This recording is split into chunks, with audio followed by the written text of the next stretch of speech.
Hey, well, she's not making it easy.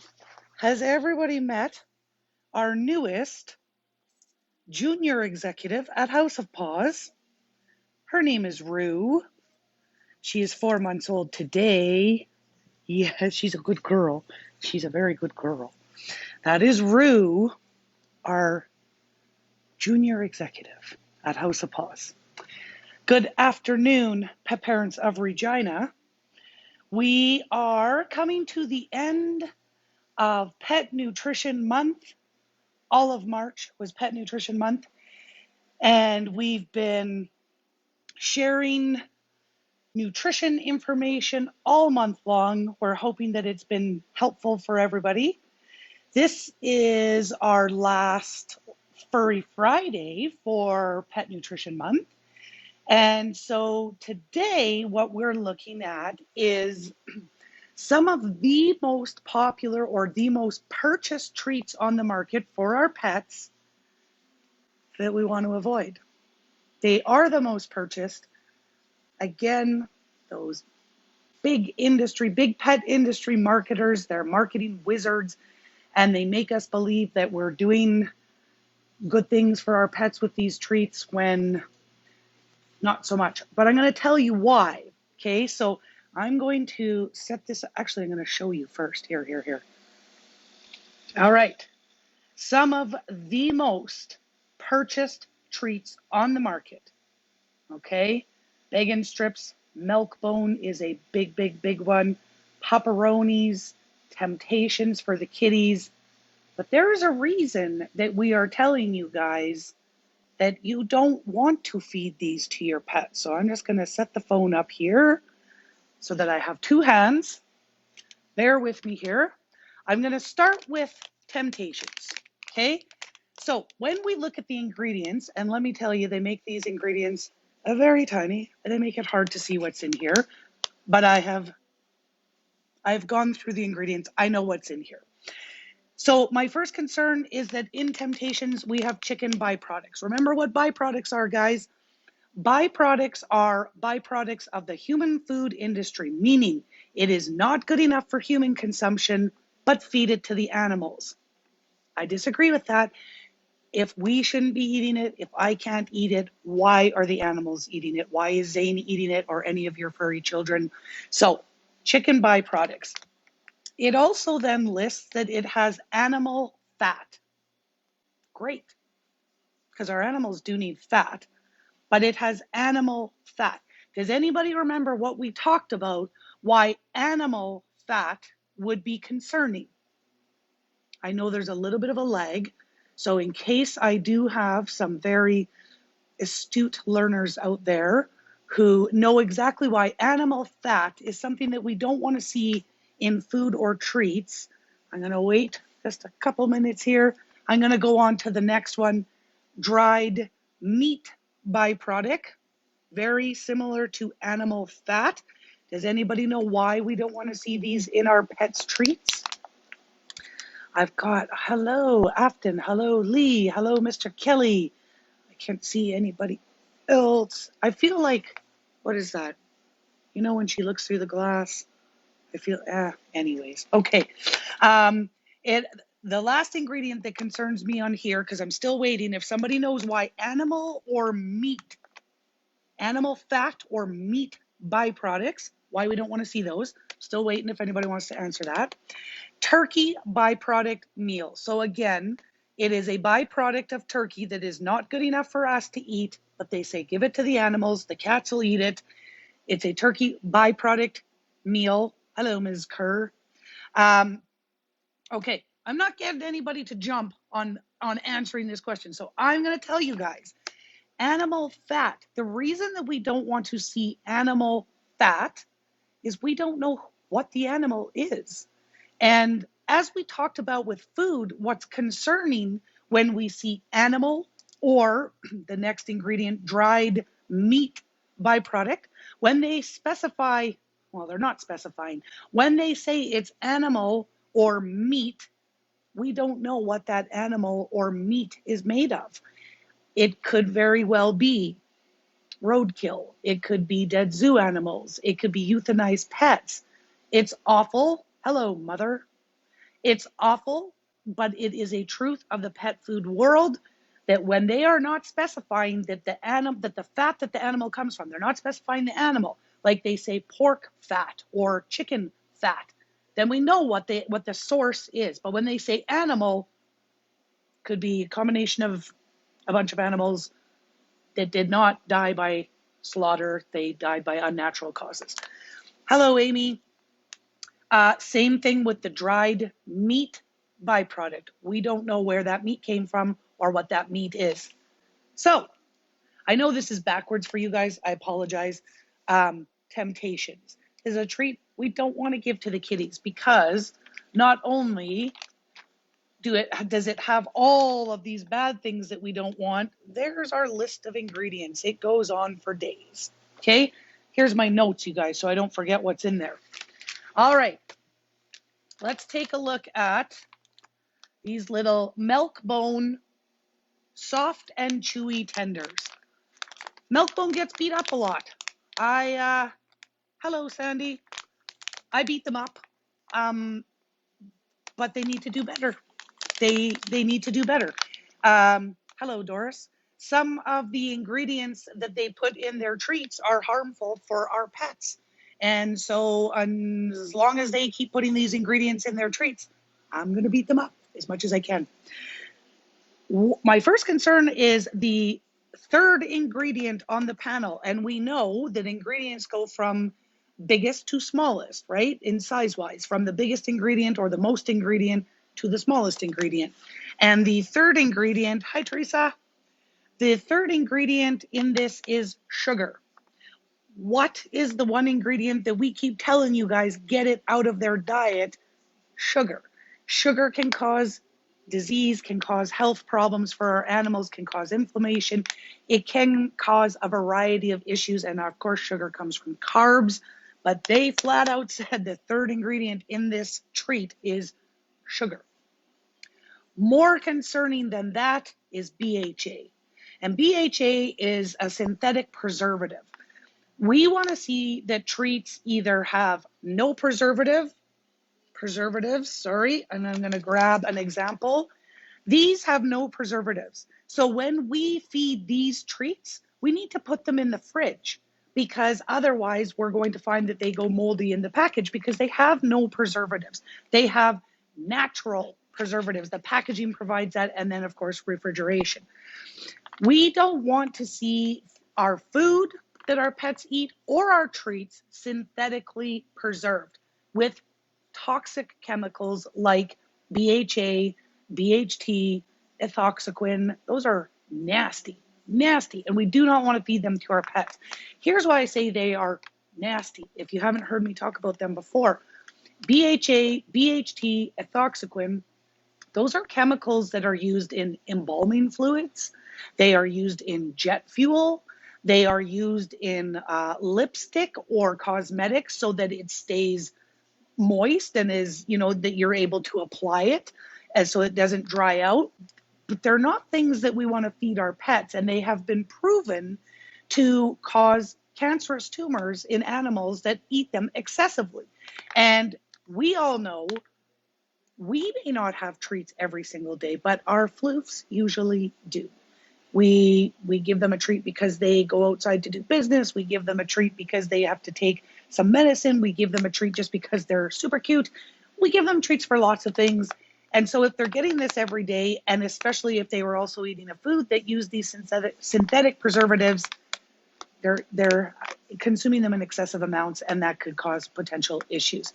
Hello, Jennifer. Hello, Doris. So again, our Milk-Bone soft and chewies. I'm going to suggest that any Milk-Bone product, if you are thinking I'm going to buy Milk-Bones because of whatever reason, flip over the box, flip over the bag, take a look at the ingredients, and make sure that you are comfortable with feeding those to your pets, okay? All grocery store treats. I'm going to expand that to all grocery store treats. So that is our Milk-Bone soft and chewy. We've got another Milk-Bone product here, and these are dental sticks, okay? the dental sticks that sorry, you guys, bear with me. The dental sticks that we offer in store are the indigenous bones. The reason that I really like the indigenous bones is because of the ingredients. It's a very short list of ingredients. It is food that we all know and recognize and we can pronounce. That's impressive. This is a dental stick. It's got a long list of undesirable ingredients, starting with brewer's rice, which is a byproduct in the food industry. Richard Phillips says he loves our recent commercial. Thank you, Richard. I love it too. And hello, Becky, and hello, Ada. Okay, so dental stick, what you're looking for in a dental chew, if you're not using nature's toothbrush, a raw meaty bone, or if you're not using some sort of a natural chew, and you are going to purchase a dental chew or stick of some sort, look for a very short list of ingredients of words, items, food that you know what it is and can pronounce. One of the ingredients that is in this dental chew is powdered cellulose. We have talked about powdered cellulose with regards to weight management food. They call it a metabolic food when it's a prescription food. And it's about weight management, either for the floofs to lose weight or maintain a healthy weight. We don't want them to be overweight, so we feed them a weight loss food. When we're talking about food, my question to you would be, what is a food out there in the world that any one of us people could eat for the rest of our lives, and it's complete and balanced with all of the nutrition that we require to be healthy and thriving, and we can eat it for the rest of our lives and lose weight on it or maintain weight? It doesn't exist, right? It's a healthy diet. It's a balanced, healthy diet. Am I there? I think I'm there. It said that we lost connection, but it looks like we're back again. Okay, so anyways, powdered cellulose is used in weight loss foods and apparently in dental treats. Powdered cellulose is literally sawdust. It is finely ground wood pulp. They use it in a weight loss food in order to make the animal feel fuller when they eat less. Who wants to eat sawdust? Powdered cellulose is in these wonderful little dental sticks. I say that facetiously, not wonderful.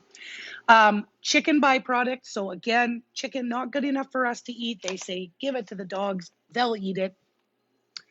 And BHA, again, that toxic synthetic preservative that makes these so that they're not rock hard when we give them to the hounds. Okay, that's the purpose of BHA. Scrupulous food manufacturers out there, or food manufacturers that are looking to actually provide nutrition in a healthy way, are looking for natural ways to preserve our pets' food and or treats. So they are using things like vitamin E, vitamin C, mixed tocopherols you will see, rosemary extract. These are natural methods to preserve the food. And then they also go to great lengths with their packaging to also provide some sort of preservation to the food or the treats that is in there to preserve the freshness of the food versus using synthetic nasty ingredients. Okay, so next on our list, pepperonis. Who hasn't heard of pepperonis? Who doesn't love a pepperoni? Ugh. Here's an alternative. We use this already, but here's an alternative to those pepperoni sticks. Naturally preserved, healthy, good ingredients, not made with byproducts and all the ick that is out there. When we take a look at these actual pepperonis, cornstarch is in our list of ingredients, which essentially glucose, fructose, high amounts of sugar. So we've got sugar. Hi, Kim. Hi, Nancy. The cornstarch or any sugar in our pet's diet raises their blood sugar. We don't want to raise their blood sugar. We want to keep that consistent. We want to eliminate sugar from their diet. So anything that's listing cornstarch, we don't want it. More cornstarch, propylene glycol, which is used to absorb water, and it is known to cause seizures, nausea, and vertigo in people as well as pets. It also has BHA, that nasty synthetic preservative, and color. So it has color. Anytime you see color in your pet's food and or treats, that is actual paint. Okay, sometimes they don't put it as color, they put it as red dye number 40 or blue dye number 5 or yellow dye number 12 or whatever the numbers are. It doesn't matter. When we see those colors listed in our ingredients or just color, that's paint, literal paint that you would use with a brush to paint your walls or paint your house or whatever you want to paint. Okay, so when we see color added to treats, get rid of it. We don't want to feed them paint. Who wants to eat paint? Hello, delete. I got another one. Bacon strips, okay? Every dog loves the taste of bacon. I think that's their commercial. I can't remember. Bacon strips. So bacon strips have the glycerin, which is used in skincare products. So we put it on our face and the dog eats it. Come on. No. Sugar, more sugar in the bacon strips. BHA, starting to sound like a common theme here, hey? Synthetically preserved with toxic chemicals. Even though they are the most purchased treats out there, these treats that I've got, these are the most purchased treats out there, and they're probably in the top 5 for the worst treats we can feed. And finally, bacon strips also includes color or paint, okay? So we don't want bacon strips either. Get them out of here. Then we have the piece de resistance. No, I'm kidding. More milk bones. So the big one in here, aside from all of the other things that we've looked at throughout the afternoon, paint. Again, so it doesn't matter if they're cookie colored or if they're the red or the green or whatever color Milkbone wants to make them. I don't care. As soon as they're adding color, they have added paint. And I was going to show you corn gluten meal. This is why I also went through everything beforehand, you guys. So, yes, I wanted to make sure that that's, yeah. Okay. So my big concern in here was the color. I probably should have looked for some actual colored ones to show you the nastiness. So whether it is the most purchased treat out there, whether you see it on every grocery shelf in the city or province or wherever you are, it doesn't make it healthy. It doesn't make it the right choice for our pets, right? We want to look for, another handy thing to look for is single ingredient treats. So this literally is, when I look at the ingredients, I'm going to show you guys backwards, of course, but there we go. Beef liver. Is that even like focused? I don't know. Beef liver. Deboned salmon. Chicken. Turkey. Okay. I'm going to show you some more healthy, good treats for you guys. I'm going to show you some new stuff that we've got in here. Single ingredient treats. Freeze-dried duck necks. Freeze-dried chicken necks. Lamb lung made into crisps. Single ingredient treats. Beef lung. Beef liver. Freeze-dried shrimp. Freeze-dried bison liver. Freeze-dried salmon again, right? So if we're looking for healthy treats, single ingredient treats, always our best bet. We don't always have to go with single ingredient. I like to give Zaner a variety, a little mix, but I always look at the ingredients, and I do the same thing when we bring treats into the store for you guys. I want to know without a shadow of a doubt that if I would not give it to Zaner, I would never, ever recommend it for your pets. So the floofs can have their treats. The floofs can have their cake and eat it too. But we want to make sure that that's a healthy cake that they're eating. So their treats don't have to be, okay. So if I go to the store and I go buy a chocolate bar and a Slurpee, um, I'm not doing it every day. I, I could do it no, I'm not doing it every day. But the odd time, okay, fine. With them, because they get treats so often, we want to make sure that the treats that we're giving them are healthy, are good for them, taste good. They'll love them just as much as the unhealthy treats, but we know that we're doing the best things for them. So, as always, you guys, I appreciate you spending your Friday afternoon with us. I hope this was helpful. I hope you guys learned a ton during our March Pet Nutrition Month. And of course, we are always here for you guys. You can call us, you can message us, you can email us, you can come into the store. And we're always happy to help you any way that you want, any way that you need. And have a fantastic rest of your weekend. You guys enjoy your Friday and Saturday. Sunday is supposed to be very nice out, so enjoy that as well. If we don't see you in store, we will see you next time when we're live. Have a great weekend, guys.